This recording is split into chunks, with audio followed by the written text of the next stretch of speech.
bonne fête de l'Assomption de la Vierge Marie. Je suis très heureux parce que nous avons pu faire ensemble cette procession avec la statue de la Vierge Marie en commençant cette fête ici à Nîmes-Martin-Lieu.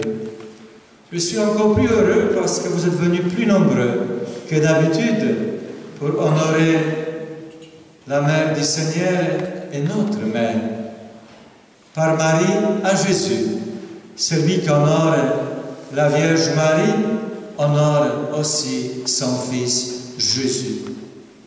Nous avons entendu ces paroles. Heureuse, tu es bénie, Marie, entre toutes les femmes, et le fruit de tes entrailles est béni. Ces paroles, nous disons souvent en priant, je vous salue, Marie. Il se fait, quelqu'un m'a appelé hier, que l'histoire de la France est liée fortement à la dévotion mariale. Déjà, le roi Louis XIII, ce roi qui, paraît-il, qui ne pouvait pas avoir d'enfant, il a fait un vœu. Il a promis à la Vierge Marie qu'il va consacrer la France à la Vierge Marie s'il y aura un enfant, un fils. C'est très important pour un roi, pour une famille, pour les parents, avoir la descendance. Et il a reçu la grâce d'avoir un fils, futur Louis XIV. Et c'est comme ça qu'il a accompli le vœu en consacrant la France à la Vierge Marie. Il y a plusieurs pays qui ont consacré, sont consacrés à la Vierge Marie. Je crois aussi la Pologne aussi est consacrée à la Vierge Marie. On l'aime beaucoup. On a aussi en Pologne un grand sanctuaire, comme vous le savez, à Częstochowa, Notre-Dame de Noire, où il y a chaque année aussi beaucoup de pèlerins qui viennent aussi pour prier la Vierge Marie.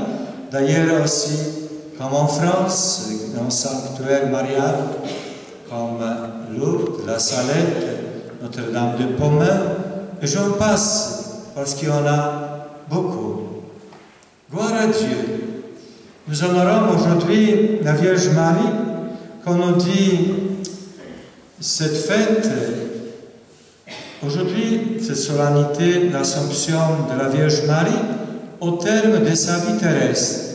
L'Immaculée Mère de Dieu a été élevée en son corps, en son âme, à la gloire du ciel. C'était promulgué aussi par le pape Pie XII le 1er novembre en 1950, mais cette foi chrétienne était très ancienne, que Marie, qui a porté le Sauveur du monde, celle qu'on appelle l'Immaculée Conception, sans péché, était pris corps et âme au ciel, qu'elle partage la gloire de son Fils Jésus. Le texte de cette fête nous rapporte d'abord présente le livre de l'Apocalypse. C'est un livre qui a beaucoup d'images. Nous voyons cette scène où Saint Jean a une vision qui dit, il a vu, n'est-ce pas, une femme qui avait son manteau, le manteau comme le soleil, sous le pied la lune et la couronne de 12 étoiles.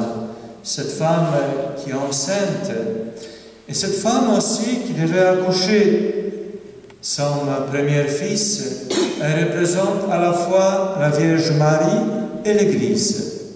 Et cette femme aussi qui va écraser aussi, par ses pieds aussi, le dragon ou serpent qui symbolise aussi le Satan.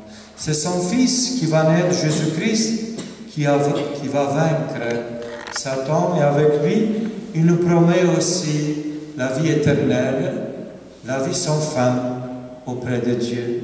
Car nous dit, deuxième lecture de la lettre aux Corinthiennes, que le Christ est ressuscité, que le dernier mot qui va vaincre, c'est la mort. La Vierge Marie, cette fête de la Vierge Marie, c'est une fête d'espérance. Pour Pourquoi? Parce qu'elle nous précède dans la maison de notre Père qui est au ciel. C'est la joie du ciel. C'est la joie au ciel, il y a aussi la joie sur la terre. C'est pour cela que nous voulons rendre grâce à Dieu pour ces merveilles. Et dans l'Évangile, nous écoutons cette scène, la scène de la visitation, où deux femmes, la Vierge Marie, Élisabeth, deux femmes qui sont enceintes, se rencontrent. C'est une rencontre de joie. Elles sont heureuses. Pourquoi? Parce que Marie, après l'Annonciation, elle porte au sein Jésus. Et Élisabeth, celle qu'on appelait la femme stérile, elle porte depuis 6 mois le futur Jean-Baptiste, le précurseur. Voilà, le Seigneur a fait pour nous des merveilles, saint et son nom. La Vierge Marie aussi, elle nous présente des latitudes qui sont aussi importantes pour nous, qui voulons aussi la suivre. C'est d'abord l'humilité de la Vierge Marie. Elle ne se vante pas, elle ne dit pas « je suis une grande dame », non, elle reste humble. Elle reconnaît que tout ce qu'elle est devenue, c'est grâce à Dieu. Je suis, n'est-ce pas? Je suis la servante du Seigneur. Le Seigneur a fait pour moi des merveilles, saint et son nom. Et Marie reste toujours humble. Et deuxième attitude que nous pouvons aussi imiter, c'est l'attitude de service. Marie, elle a dit oui à la volonté de Dieu. Que la volonté du Seigneur soit faite. Le Seigneur fait toujours des merveilles quand nous disons dans notre vie oui à la volonté de Dieu, quand nous cherchons à faire la volonté de Dieu. Comme nous prions dans la prière Notre Père, que ta volonté soit faite sur la terre comme au ciel. Également aussi, elle nous montre aussi l'habitude aussi des services.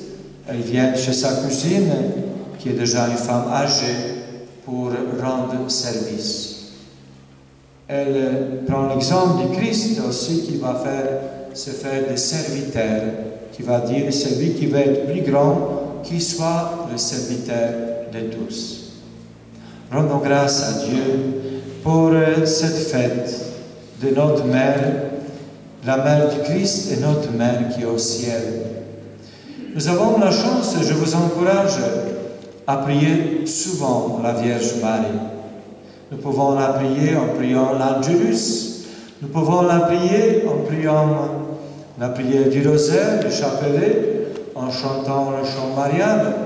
Bien sûr que Marie, elle ne prend pas la place de Jésus, elle nous conduit toujours vers Jésus. Faites tout ce que mon fils vous dira, comme elle a dit aux noces de Cana. Elle nous apprend à faire la volonté de Dieu. Seigneur, nous te disons merci pour la mère que tu nous as donnée de la croix. Voici ta mère. Et comme Jean, nous voulons aujourd'hui prendre la Vierge Marie chez nous. Nous voulons la prier. Nous voulons la demander qu'elle intercède auprès de toi pour nous, pour nos familles, pour la France, pour notre monde, qu'elle implore la grâce de la paix. La paix si précieuse, la paix qui est toujours menacée et fragile dans notre monde déchiré par les guerres en Ukraine, en Palestine, au Soudan, au pays d'Afrique.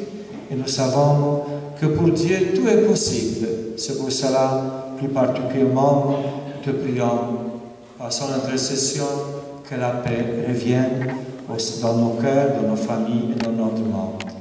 Je vous salue Marie, pleine de grâce. Le Seigneur est avec vous. Vous êtes bénie entre toutes les femmes, et de Jésus, le fruit de vos entrailles, est béni. Sainte Marie, Mère de Dieu, priez pour nous pauvres pécheurs,